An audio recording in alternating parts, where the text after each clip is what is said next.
Shabbat Shalom, Shabbat Shalom, amado pueblo de Israel, amado Mishpachá, preciosa familia alrededor de las naciones. Les saluda su Mauricio Leandro López de la República de Colombia. Bendito sea el Eterno por la unidad de su pueblo en este gran tiempo de Shabbat.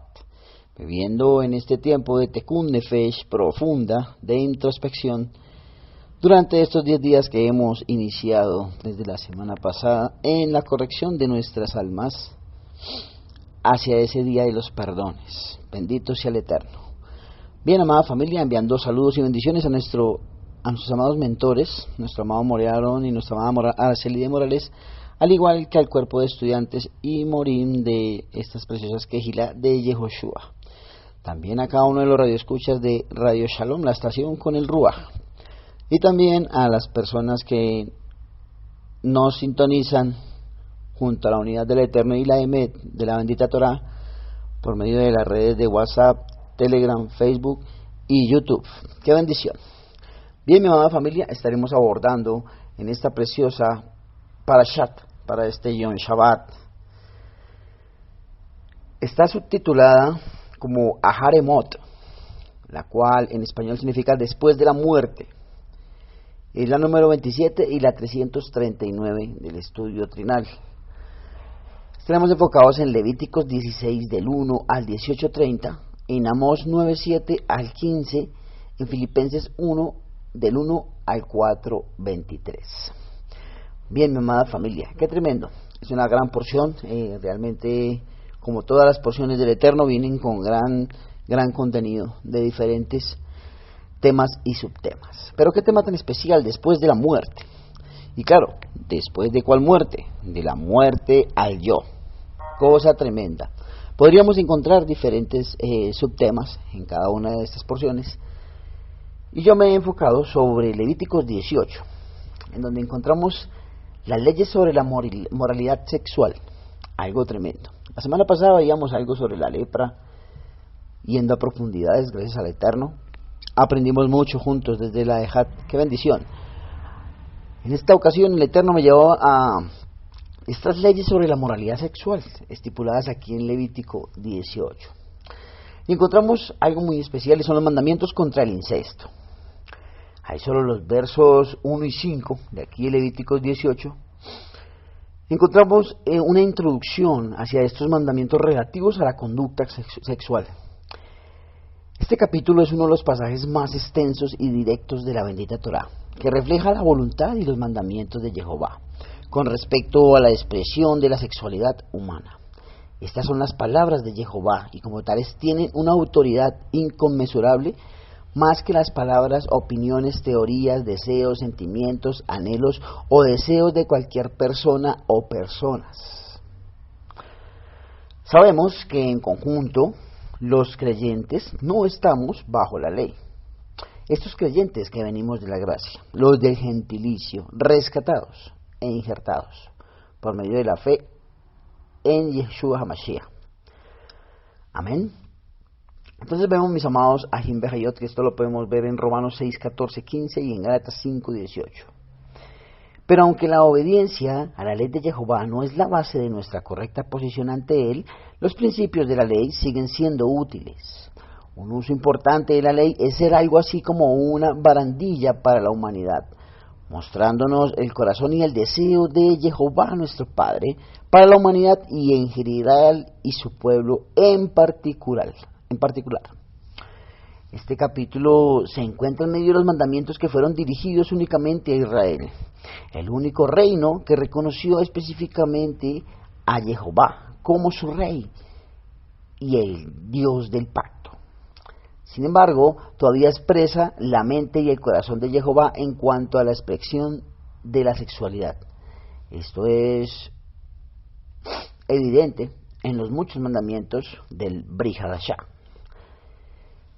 en el cual vemos que abstenerse de la inmoralidad sexual y la suciedad es importante para esta vida de santidad en Yeshua HaMashiach. Una nueva vida, después de la muerte, una nueva vida, resucitados para Yeshua, aleluya.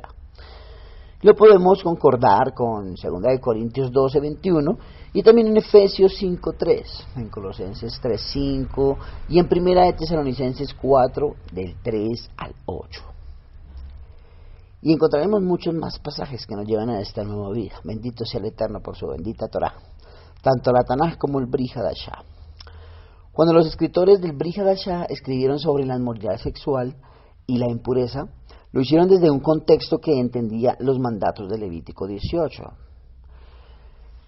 Como uno de los pasajes más importantes que definían la inmoralidad sexual y la impureza, para así tener una fortaleza y una integralidad entre lo que es la Tanaj y el Brit Hadashah. Además, Yeshua mismo afirmó la bondad en el sermón de la montaña. No penséis que he venido a abrogar la ley o los profetas. No he venido para abrogar, sino para cumplir, porque de cierto os digo que hasta que pasen el cielo y la tierra ni una jota ni una tilde pasarán de la ley hasta que todo se haya cumplido. De manera que cualquiera que quebrante uno de estos mandamientos muy pequeños y así enseña a los hombres, muy pequeños será llamado en el reino de los cielos. Mas cualquiera que los haga y los enseñe, este será llamado más grande en el reino de los cielos. Hemos visto esto en Mateo 5, 17, 19. Yeshua resumió toda la ley en 2 puntos. Yeshua le dijo: amarás al Señor tu Dios con todo tu corazón y con toda tu alma y con toda tu mente. Este es el primero y grande mandamiento. Y el segundo es semejante: amarás a tu prójimo como a ti mismo. De esos 2 mandamientos depende toda la ley y los profetas, como lo podemos ver en Mateo 22, 37 y 40. La obediencia a los mandamientos de Levítico 18 no es solo una expresión de amor a Jehová, reconociendo su sabiduría y sometiéndose a su voluntad. Es también una expresión de amor por nuestro prójimo, contra el que no pecaremos participando con él en un comportamiento que va en contra de la voluntad de Jehová y que es destructivo y va en contra de una vida bendecida, feliz y floreciente en Yeshua HaMashiach, como nuevos seres. Aunque las leyes de Levítico establecen principios morales ceremoniales, las prohibiciones sexuales enumeradas siguen en vigor hoy en día. El Brit Hadashah se hace eco de la enseñanza de Levítico 18, porque también prohíbe el incesto, como lo vemos en Marcos 6, 17, 29 y en 1 Corintios 5, del 1 al 5. El adulterio, como lo vemos en Romanos 13, 9, 1 y en Corintios 6, 9. También en Hebreos 13:4, y la homosexualidad, como lo vemos en Romanos 1:27 y 1 Corintios 6:9 al 11, como también en 1 Timoteo 1:10. Yo soy Jehová vuestro Dios, no haréis como hacen en la tierra de Egipto, en la cual morasteis. Antes de que Jehová diera un solo mandamiento en esta área, primero estableció una base para todo el asunto. Declaró este principio: me perteneces, Israel. No harás lo que el mundo hace. No debían hacer lo que vieron entre los egipcios en el pasado, y es lo que no debemos como nuevos nacidos en Yeshua HaMashiach, o lo que verían entre los cananeos en el futuro. No haréis como hacen en la tierra de Egipto, ni haréis como hacen en la tierra de Canaán. Algo tremendo. En el contexto de la historia vemos que los persas, por ejemplo, fomentaban las uniones matrimoniales con madres, hijas y hermanas, sobre la base de que tales relaciones tenían un mérito especial a los ojos de los diferentes dioses que tenían los persas. En muchos sentidos, el mundo occidental moderno se está alejando cada vez más de una moralidad sexual guiada por la bendita Torá. Sin embargo, toda persona tiene un cierto sentido del bien y el mal cuando se trata de asuntos sexuales. Cuando se trata de asuntos sexuales, en nuestra cultura moderna, a menudo aparece la idea más fuerte que da forma al sentido del bien y del mal, y es la siguiente: si se siente bien, entonces es bien para mí. Este retorcido sentido de lo correcto y lo incorrecto sexualmente ha hecho un daño tremendo en nuestra cultura, como lo ha hecho a través de toda la historia. Es importante que los creyentes en Yeshua HaMashiach, los nuevos nacidos, vivamos de acuerdo con el sentido del bien y del mal de Jehová en lo que se refiere a los asuntos sexuales, y que no hagan como hace la cultura circuncidante. 7 veces en la introducción y conclusión de Levítico 18 se le da a los israelitas el mandamiento de no actuar como las otras naciones, como lo podemos ver en los versículos 18:3, 18:24, 18:26, 18:27, 18:29 y 18:30. Hay un sentido en que el apóstol Pablo, el apóstol Saulo, dio la misma idea en Romanos 12:2. No os conforméis a este siglo, sino transformaos por medio de la renovación de vuestro entendimiento, para que comprobéis cuál sea la buena voluntad de Jehová, agradable y perfecta. En contraste radical con el pensamiento de gran parte de la cultura occidental moderna, los creyentes tenemos un mensaje profundo. La actividad sexual de las personas tiene un gran significado ante Jehová. La cultura más amplia ha vaciado el sexo de todo significado y lo ha reducido a solo una forma de experimentar el placer personal. El deseo de Jehová es que la humanidad experimente la satisfacción sexual no solo en el placer, sino en el cumplimiento del más alto propósito del sexo, como parte de lo que une a un hombre y una mujer en una relación de una sola carne en su pacto matrimonial, como lo vemos en Génesis 2:24 y en Mateo 19:4-6. Extrañamente, los hechos de la cultura que nos rodea quiere que cambiemos el propósito de Jehová para el sexo. Y esto se ha convertido en algo que es lleno de significado y realización. Por la confusión de dicha cultura con respecto al sexo, es un vacío de significado. Aún más extraño, muchos creyentes profesantes hacen el cambio voluntariamente, y es algo tremendo.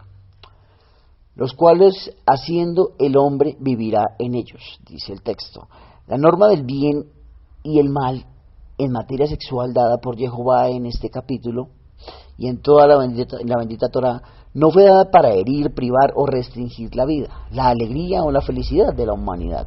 Fueron dados para construir la mejor vida para la humanidad y los individuos podemos vivir en ellos y vivir mejor por ellos. Cuando se trata de moralidad sexual, los creyentes tenemos un mensaje emocionante de esperanza y vida para el mundo. Podemos hablar a un mundo que está lleno de vacíos y de engaños, un mundo que está maltratado, roto, herido, y ese vacío por su rebelión confusa ha sido causado.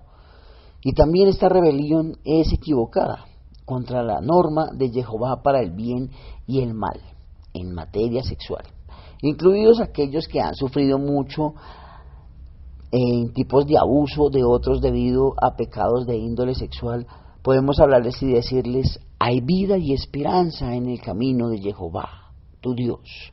Podemos decir, cuando estás herido y cansado de una moralidad sexual que te quita la vida, Dios tiene una moralidad sexual que te traerá vida. Aleluya.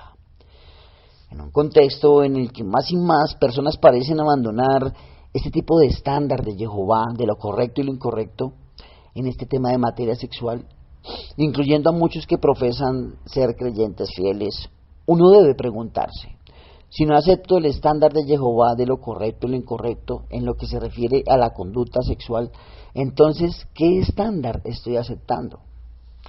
Cada persona tiene algún sentido de lo que está bien o mal en lo que respecta a los asuntos sexuales, pero el sentido de lo que está bien o mal de cada persona no trae la bendición final ni a la humanidad en general ni a las vidas individuales, porque al estar pensando cada uno de acuerdo a sus conceptos o a sus percepciones humanas, pues simplemente se está dividiendo de un estándar normativo para lo que es la unidad y la ejad en medio del pueblo del Eterno.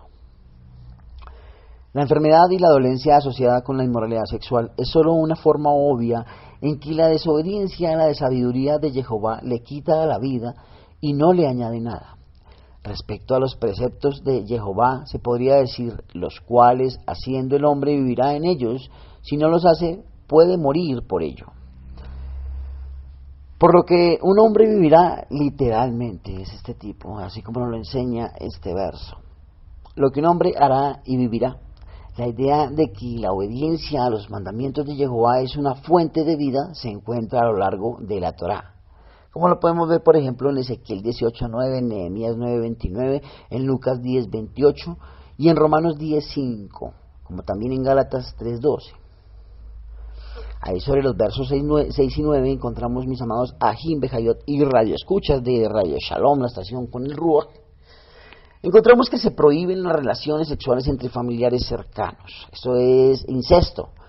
La primera sección de este capítulo, que define el pecado sexual, prohíbe el pecado entre los parientes cercanos. Esto se conoce como incesto y las relaciones específicas prohibidas se describirían en los siguientes versos. El primer mandamiento de este capítulo muestra que el estándar de Jehová para el bien y el mal se eleva por encima de lo que trae el placer físico en un acto sexual. Hablando desde una perspectiva puramente física, el placer físico de un acto sexual con un pariente cercano es diferente al placer recibido de un acto sexual con otra persona. Pero Jehová nunca quiso que la búsqueda del placer físico fuera el propósito más alto y bueno del acto sexual. Jehová quiso que significara más que eso, que fuera una parte importante de lo que une a un esposo y a una esposa en una relación de una sola carne, especificado en Génesis 2:24 y en Mateo 19:4-6. Levítico 18 define límites específicos para la familia. Esta instrucción era crucial si se iba a cumplir la promesa que Abraham iba a ser el antepasado de una gran poderosa nación, tal y cual como es la promesa. Una nación no puede existir si la familia no está bien definida, ya que la familia es la base de la sociedad. Para descubrir su desnudez, nos dice el texto. Esta frase utilizada 17 veces en este capítulo es una forma educada de hablar de la actividad sexual. El énfasis no se pone tanto en la desnudez, es más bien especialmente en la desnudez casual y accidental, sino más bien en la actividad sexual. Sin embargo, el término para describir la desnudez es lo suficientemente amplio como para incluir la idea de una actividad inapropiada que no sea una relación sexual real, como lo es, digamos, el sexo oral. Sí, es un bestialismo. También incluiría el abuso y las caricias inapropiadas hacia la mujer o el hombre, a su esposa, o de su esposa al hombre, o cualquier tipo de relación con propósito que haya. Las palabras para describir la desnudez simplemente significan tener relaciones sexuales o cometer acto sexual. Hay un sentido literal en el que ver, leer o escuchar pornografía es descubrir la desnudez de otra persona. Delicado, ¿no? Solo con el hecho de ver, ¿no? Porque aquel que vio a una mujer y la deseó, ya ha pecado con ella en su corazón. Cosa tremenda. La desnudez de la mujer de tu padre no descubrirás, es la desnudez de tu padre. En estos versículos, la actividad sexual entre padres e hijos, padres e hijastros y entre hermanos por nacimiento o matrimonio está prohibida, no debe hacerse aparte de la relación entre marido y mujer. La relación familiar no puede ni debe ser sexualizada. Significativamente, el sexo entre las personas que tengan algunas de las relaciones mencionadas anteriormente está siendo condenado, incluso si son adultos. No solo mandamientos contra la actividad sexual entre niños y adultos es, por ejemplo, ¿sí? Y no es solamente esto pecado, ya que un hombre tenga relaciones sexuales con su madrastra, aunque ambos sean adultos, también es pecado, como fue el caso en 1 Corintios 5:1, como lo podemos ver. Está mal que un hombre tenga relaciones sexuales con su hermana adoptiva también, aunque sean adultos con consentimiento. El impulso sexual es un deseo potente si se gratifica incestuosamente dentro de la familia. Se desdibujan las líneas familiares y conduce a la destrucción de la unidad familiar. Había una razón tanto moral como genética para dictar estos mandamientos. Las encuestas realizadas en diferentes partes del mundo, donde se produce la endogamia, han demostrado que va acompañada de un aumento de las malformaciones congénitas y de la mortalidad perinatal, de las que serían responsables los genes recesivos y los factores ambientales, respectivamente. En los casos en que los padres son hermanos o cuando la relación es una entre padre e hijo, la descendencia resultante incluye aproximadamente en un 30% de riesgo de retraso o algún otro defecto grave. Cosa tremenda. La desnudez de la mujer de tu padre no descubrirás. Es la desnudez de tu padre. En cierto sentido, la desnudez de un marido o una esposa pertenece a su cónyuge y a nadie más. El cónyuge legal es el único con quien Dios quiere que estén desnudos y sin ningún tipo de vergüenza, en el sentido de Génesis 2:25, de restaurar algo de lo que la maldición se ha llevado. Sobre los versos 10 y 18 encontramos otras aplicaciones del mandamiento contra el incesto y es algo tremendo. En estos versos, Jehová condena nuevamente las relaciones sexuales entre los familiares, pero ahora se especificará más en otro tipo de relaciones, las cuales son los abuelos y los nietos por sangre o por matrimonio, tíos, tías y sobrinos, los padres y los cónyuges de sus hijos, los hermanos y los cónyuges de sus otros hermanos, los hijos de un cónyuge, el hermano de un cónyuge. El grupo de parientes con los que el israelita tenía prohibido casarse coincidía en gran medida con los parientes que habían vivido en un solo hogar en el antiguo Israel. Es la desnudez de tu hermano, dice el verso. El principio está relacionado de nuevo. Hay un sentido importante en que la desnudez de un individuo pertenece a su cónyuge y nadie más, como ya lo habíamos resaltado. Va en contra de la sabiduría y la ley de Jehová dar esa desnudez a cualquier otro o cualquier otro la tome. Un hombre y una mujer se convierten en una sola carne en el matrimonio, trayendo a colación Génesis 2:24 y Mateo 19:4-6, por lo que existe un sentido real en que la desnudez de un marido o una mujer pertenece a su cónyuge y a nadie más. El apóstol Pablo expresó un pensamiento similar en 1 Corintios 7:4. La mujer no tiene potestad sobre su propio cuerpo, sino el marido, ni tampoco tiene el marido potestad sobre su propio cuerpo, sino la mujer. Algo tremendo. Algo que resalta el verso y es una parte muy pequeña y es maldad. El término traducido aquí como maldad es muy general y se encuentra también ahí en Levítico 19:29 y en el 20:14 y unas 20 veces en el resto de la Tanakh. Se utiliza para descubrir cualquier tipo de acción moralmente inaceptable o detestable. Algo tremendo. Ahí sobre el verso 19 encontramos otras leyes relativas a la moralidad sexual, y es el mandamiento contra el sexo durante la menstruación. Este mandato es un eco de Levítico 15:19-24, donde se describía la pena por romper esta observancia de la limpieza ceremonial. El castigo era realizar un ritual de lavado.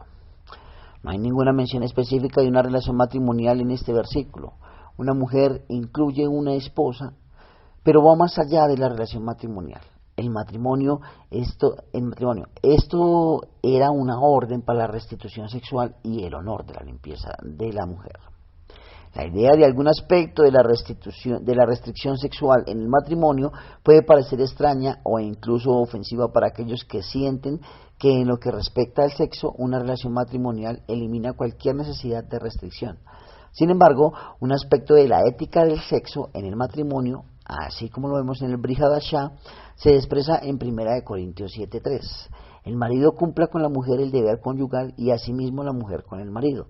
Los valores de los creyentes a nivel universal de la servidumbre y el autosacrificio exigen que un cónyuge practique la restricción de sus expectativas sexuales cuando el amor y el cuidado del otro lo requieran.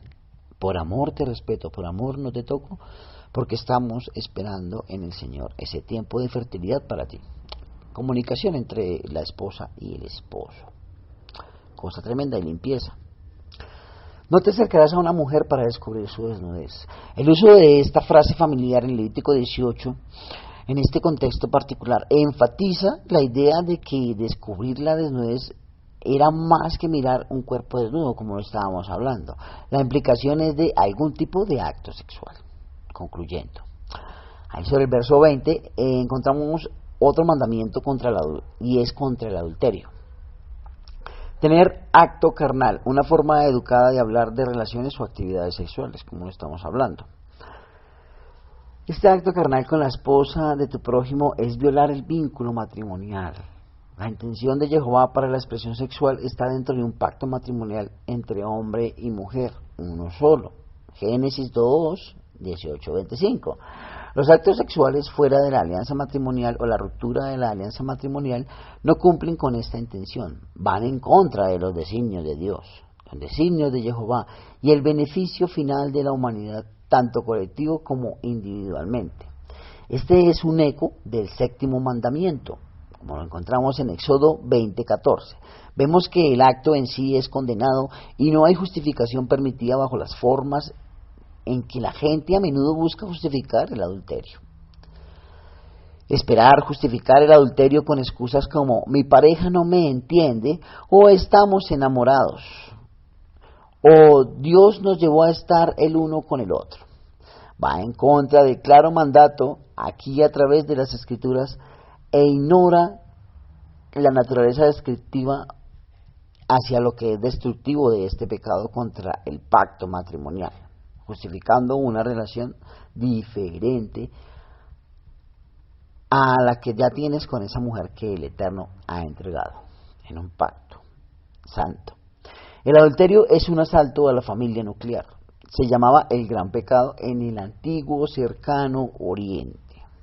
Tener acto carnal, una forma educada de hablar de relaciones, actividades sexuales, es algo tremendo. Y es una violación hacia ese vínculo familiar, mis amados Ahim Behayot. Entonces es algo muy tremendo y lo vemos desde la parte de la historia, desde allí en el lejano Oriente. Entonces, mis amados Ahim Behayot, en esta porción es importante entender todo lo que el Eterno va enseñándonos y trayendo, ¿sí? Ya que muchas personas que son tentadas al adulterio no piensan en que se van a contaminar con el pecado. Podrían pensar que en su pecado obviamente afecta solamente a su cónyuge y a sus hijos y a otros miembros de la familia, pero el adulterio en sí también contamina al individuo que comete este tipo de pecado, mostrándolo como una persona infiel y descontrolada. Ahí sobre el verso 21 entraremos a entender más cosas en el Eterno, y es el mandamiento contra el culto a Moloc. La horrenda adoración del ídolo pagano Moloc comenzó calentando una estatua de metal que representaba al dios, aquel que estamos nombrando, hasta que estuviera al rojo vivo. Luego se colocaba un niño vivo en las manos extendidas de la estatua, mientras que el sonido de los tambores ahogaba los gritos del niño mientras se quemaba hasta la muerte. Qué cosa tremenda, más horrible. Bendito Abba. No es de extrañar que la Torá identifique a Moloc como el demonio. Sacrificaron sus hijos y sus hijas a los demonios, como lo vemos en Salmos 106:37 y en Levítico 20 del 1 al 5. Jehová pronunció la sentencia de muerte contra todos los que adorarán a Moloc, a menudo sacrificando realmente a sus hijos en el fuego, como lo vemos en Jeremías 7:31. A pesar de este fuerte y claro mandato, incluso un hombre tan grande como Salomón sancionó la adoración a Moloc, pero posteriormente construyó un templo a este ídolo, como lo vemos en Primera de Reyes 11:7. Uno de los grandes crímenes de las tribus del norte de Israel fue su adoración a Moloc, lo que lo llevó al cautiverio asirio, como lo encontramos en Segunda de Reyes 17:17. El rey Manasés de Judá le dio su hijo a Moloc, como lo vemos en Segunda de Reyes 21:6. La adoración a Moloc continuó hasta los días del rey Josías de Judá, porque destruyó los lugares de adoración a este ídolo, como lo vemos en Segunda de Reyes 23:10. Observando que el contexto se refiere a la actividad sexual, muchos estudiosos han definido una posición reflejada en la tradición judía de que lo que se implica aquí es que los padres judíos ofrecían sus hijas a Moloc para que crecieran como prostitutas del templo. Esto puede ser un intento, sin embargo, por evitar el horror absoluto de lo que parece ser la lectura del valor nominal del texto, ya que es bien sabido que el culto a Moloc implicaba sacrificios humanos. Ni profanarás el nombre de tu Dios, dice la bendita Torá. Es obvio que Jehová condenaría tal abominación, Pero este mandamiento está aquí en este contexto de pecados sexuales porque a menudo el culto a Moloch era un método de infanticidio para eliminar a los niños nacidos fuera del matrimonio, los cuales eran el resultado de los actos sexuales que Jehová ha condenado. Tremendo. El culto a Moloch puede verse como una versión antigua del control de la natalidad por medio del infanticidio, ya que incluso hoy día a veces se utiliza el aborto como control de natalidad después de la concepción de un niño. Vemos esto en casos en donde las mujeres han sido violadas y no quieren tener ese hijo, porque pues obviamente les trae el recuerdo de este acto de aberración.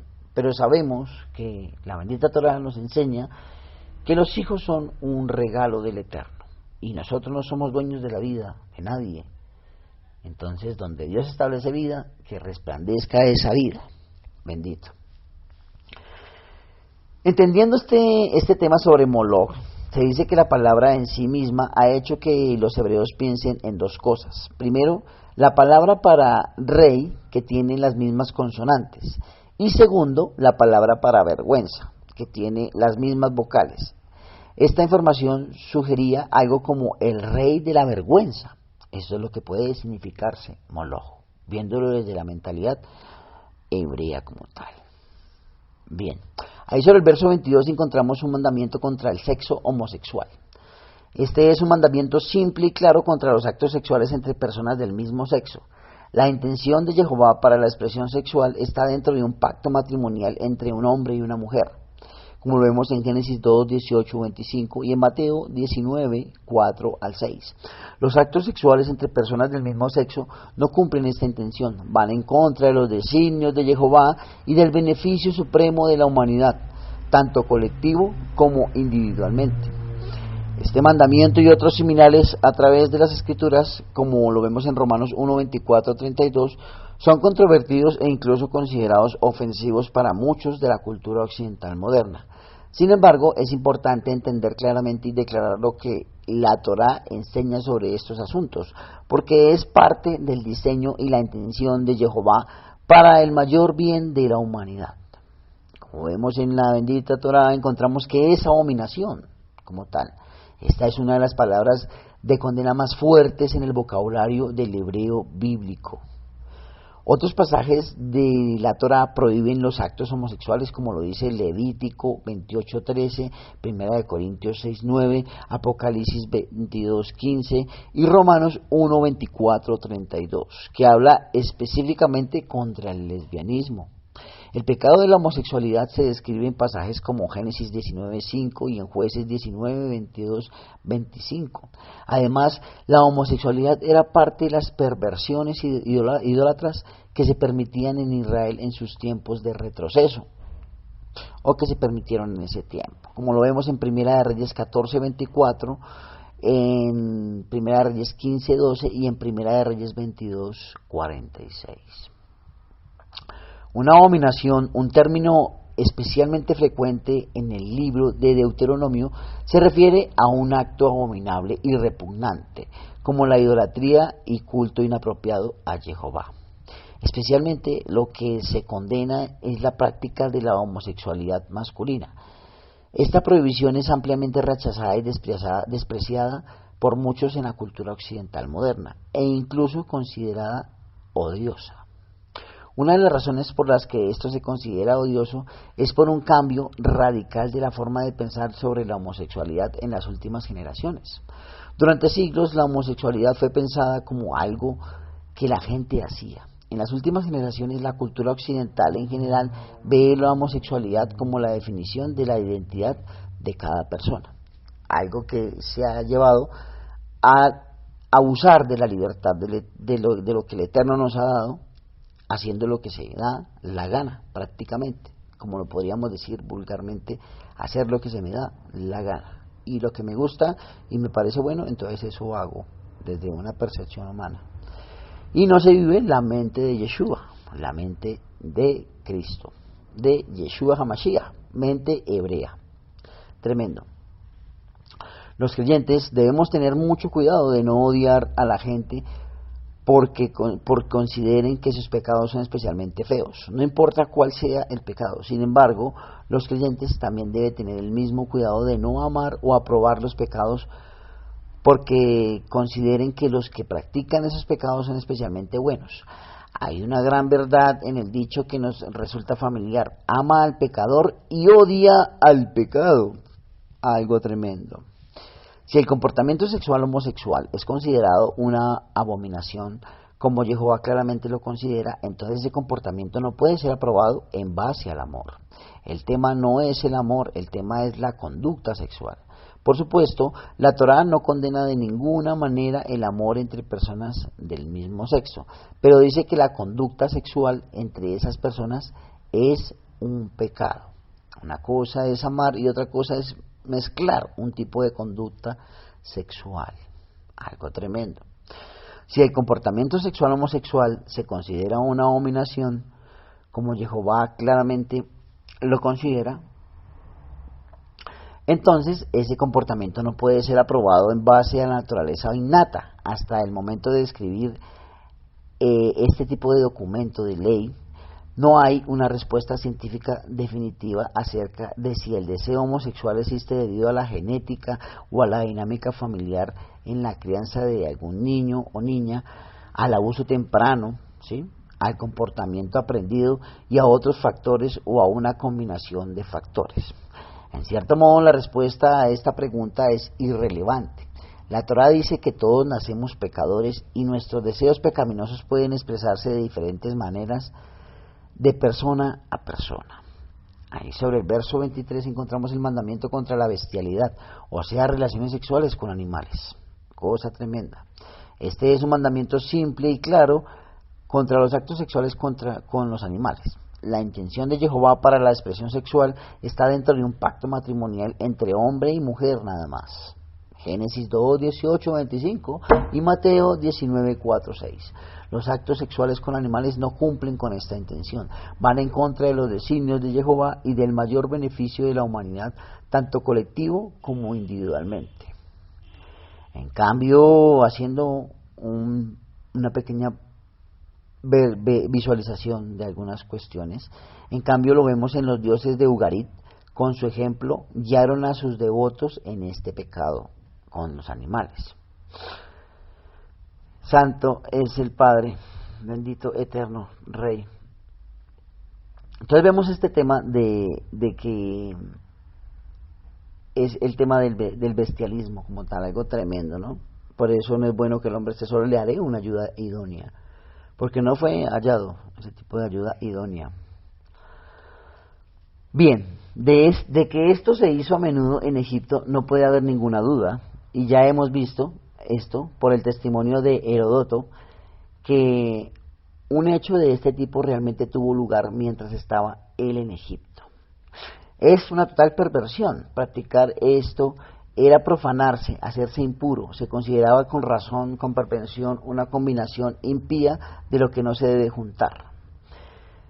El tema de perversión, ¿sí? El término tebel proviene de la raíz BLL, que significa mezclar, e indica que esta práctica sexual implica una mezcla inapropiada de las diferentes especies, pasando por encima de los límites de Jehová, los límites que él ha establecido. Génesis 1, 1 y 2, 3. Este acto sexual ofensivo aparentemente era frecuente entre los cananeos. La bestialidad no solo era una perversión obvia, figuraba tan a menudo en el ciclo cananeo, como lo podemos ver en algunos textos de los cuentos de Baal, que probablemente tenía un significado religioso para los cananeos. A algunos les sorprende que la bestialidad sea legal en algunas naciones europeas e incluso en Canadá, y que una subcultura la practique y la promueva. Sin embargo, no debería haber ninguna sorpresa. Si se rechazan los preceptos de Jehová en un área de moralidad sexual, entonces las normas se dejan a menudo a la decisión del individuo. Es la civilización y la moral de cada uno de los creyentes la que ha desalentado y condenado la fornicación, el adulterio, la pedofilia, la poligamia, la prostitución, la homosexualidad, la confusión de género y otras prácticas similares, como lo estamos viendo en este tiempo. En la medida en que la civilización y la moral de los creyentes son burladas y rechazadas en las sociedades. No es sorprendente que todas esas prácticas sexuales se apoyen y se alienten cada vez más. Algo tremendo. Ya para terminar, mis amados, aquí en Bejayot vamos al verso 24 al 30, en donde encontramos un resumen de todo lo que se ha podido entender. La urgencia de obedecer el mandamiento de Jehová con respecto a la moralidad sexual, como tal. Nuestra cultura moderna a menudo se niega a ver cualquier aspecto de la conducta sexual como una profanación. La única medida es el placer inmediato, no el bien o el mal, pero el pecado sexual nos amancilla y nos daña. Jehová nos da leyes para nuestro bien, no en un intento de simplemente probarnos o demandarnos, sino de cuidarnos. Estadísticamente hablando, las parejas casadas viven más tiempo. Las parejas casadas son más fructíferas, disfrutan más del sexo, tienen más sexo y son más felices que los que no están casados. Obviamente, las tendencias que muestran el camino de Jehová son la mejor opción. La tierra fue contaminada. Una de las razones por las que Jehová llevó a Israel a derrotar y desplazar a los cananeos fue como un juicio contra sus perversiones sexuales. Si Israel practicaba los mismos pecados en el mismo grado, también podrían esperar ser expulsados de la tierra.